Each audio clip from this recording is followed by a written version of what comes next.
Follow up on our power outage and some controversy at our state board of elections. The Dan Yorke State of Mind program is brought to you in part by Lookout Rhode Island and Takeo Comfort Solutions. So due to scheduling issues, the mayor of Johnston couldn't get into the conversation last week about the post-mortem on National Grid, which I think is actually appropriate because here we are 2 weeks later and I haven't heard much about it, which is what I predicted. Good to have you aboard. Thanks for joining us. Mike Stenhouse from the Center for Freedom and Prosperity here in the state will join us later on the broadcast to talk about some of his thoughts on the State Board of Elections and demands for resignations of personnel and the like. We'll try to fill in the gaps on that story and bring you a moral to it if that's possible. Great to have you aboard. Thanks for tuning in. Let's take a look at the headlines from back only a couple of weeks ago. Of course, you're thinking, oh, yeah, I remember that. I sort of remember that. You remember National Grid was struggling and asking us to be patient. We had hoped to be a little bit further along. At this point, the damage out there is extensive. I mean, we're not even talking about just limbs on wires. We're talking about full trees that are down. We just have to ask for everybody's patience. We know they're frustrated. We empathize with that. We're doing everything we can. And of course, the governor was wondering afterwards whether National Grid had been caught flat-footed. Did they do everything right and they do everything that they could do? They follow best practices. Were they caught flat-footed? Did they prioritize Rhode Island as compared to Massachusetts and Connecticut? I don't know. What do you know? I do. I don't think they were caught flat-footed. I think they just didn't pay attention. We're finding out now that people are calling National Grid. They have tree limbs growing through the wires, and they're saying, that's Verizon. So it's throwing the ball. That's what Verizon owns the wires, so they should cut the trees down. Quite frankly, I think National Grid should have a campaign to get as many trees down as they can now. And on the other side, I know that the tree lovers don't like that. Well, listen, by the way, Mayor Johnston, Joe Polisena, jumping in. I mean, you were fit to be tied. I was not happy. During that few days. We actually had a Johnston business in here last week with the mayor of Cumberland, who, by the way, and the business owner was apoplectic about really more communication than it was the actual work being done. It seems to me that was also part of the breakdown here, that the grid really wasn't doing a very good job in dealing with municipal officials who are often charged with, because of the nature of the game, the de facto responsibility in terms of the perception of the citizens as to, I need answers as to what's going on. Did you have the same problems? Yes, we did. I'll give you an instance. We had an area called Scenic View Drive. If you pull into Scenic View Drive off of Route 6, you go left or right. And it's kind of like a cul-de-sac. It's probably about maybe 50 houses in there. Those people were trapped. So when I had gone to the scene, there was a gentleman, a nice guy. He got out of his truck and said, I don't think we're going to get to this till tomorrow. I said, well, I can't do that. So that's what I've been told. So I made some phone calls and said, basically, if someone dies, I'm going to put National Grid responsible. Quite frankly, I said something I shouldn't have said. I said, if someone dies, I'm going to put National Grid's name on the death certificate. And I don't think they like that. But within an hour, there was a crew up there. These people were trapped. So if there was God forbid, a fire or a rescue was needed, because the trees were down. Well, listen, I mean, I don't consider that high drama. No, it seems to me if you got to put the pedal through the floorboard, you got to put the pedal through the floorboard. The squeaky wheel sometimes gets the grease, I guess. And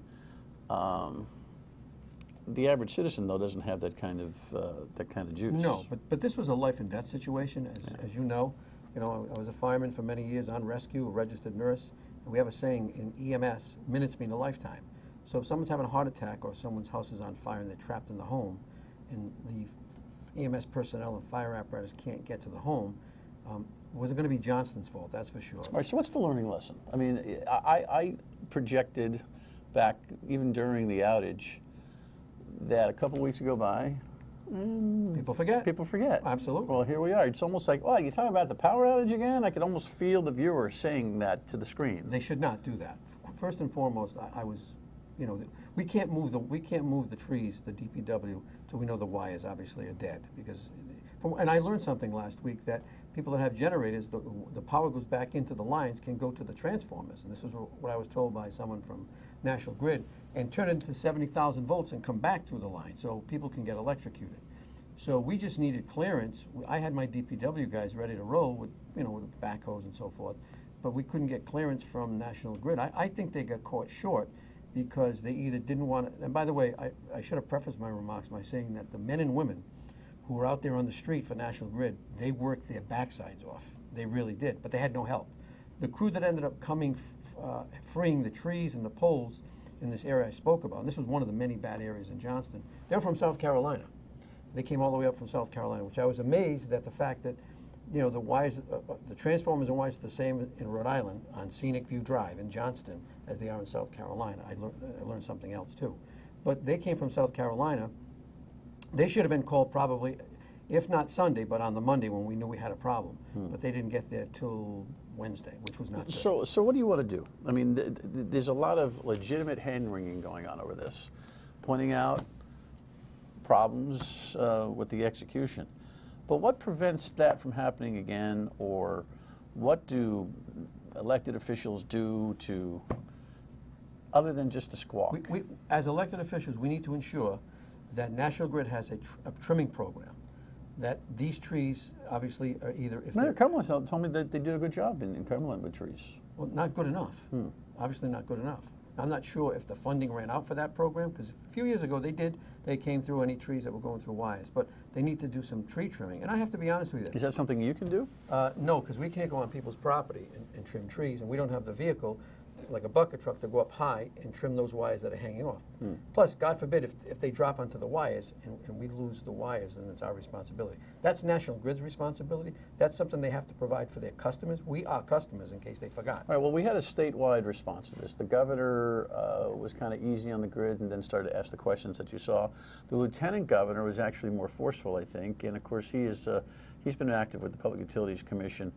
Actually put a bill in that didn't make it all the way through in the, I don't know, the controversies of the session ending last time around, where he wanted to put some kind of a financial penalty involved in Grid's response, and of course have a metric to fairly and objectively evaluate how they did.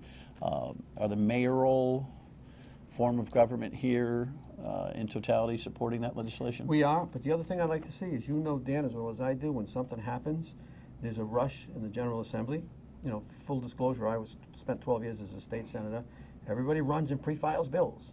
I think they should pre-file a bill that states if National Grid doesn't get the customer's power on within 24 hours, then they need to pay that customer $25 or $50 a day, and you'll see a difference how quickly the power gets turned on. You think that's legit, even when we get a major storm? I think it is. I mean, obviously there's certain circumstances, but I think it is. I mean, this really, as far as a major storm, this was a significant storm, windstorm, but it wasn't a major storm where, you know, we were completely... Is there any legislation like that anywhere in the country? I don't believe so, but why not stop? I mean, listen, they put legislation in, whether it's infamous or famous, they put legislation in like this. You know, they want to help the Rhode Islanders.